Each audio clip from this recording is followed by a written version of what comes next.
Servicing just means the ability to be able to fix or repair something in space. So similarly to if your car breaks here on Earth or there's a problem with your air conditioner at home, you can fix those things and it's pretty easy to do on the ground. In space, it's a little bit more challenging, so you need to kind of design that ability into the hardware to allow astronauts to be able to fix things in space while they're wearing bulky gloves.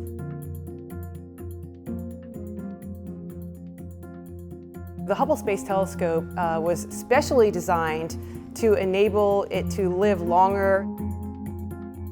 Engineers on the ground designed it with interfaces or pieces of hardware that could easily be accessed by an astronaut and fixed using kind of standard tools. When Hubble launched in 1990, unfortunately, scientists discovered that when they received the first images, they looked blurry.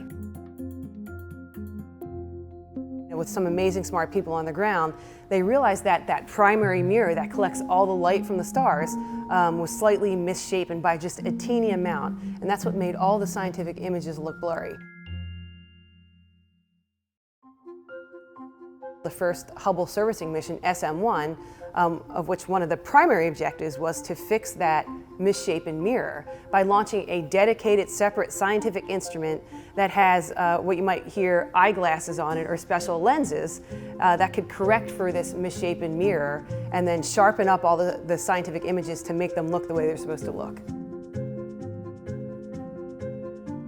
Hubble was unique in that the failures that we met with towards the end of the servicing missions forced us to design tools that had never been designed before. So we ended up repairing parts of the telescope that were not planned on being repairing before we launched.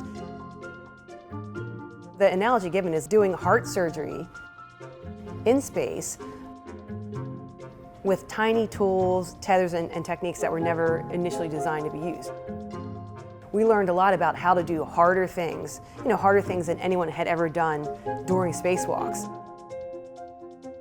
There are lots of types of missions where astronauts do spacewalks, including Hubble Space Telescope, the International Space Station. There'll be future, lunar missions and Martian missions.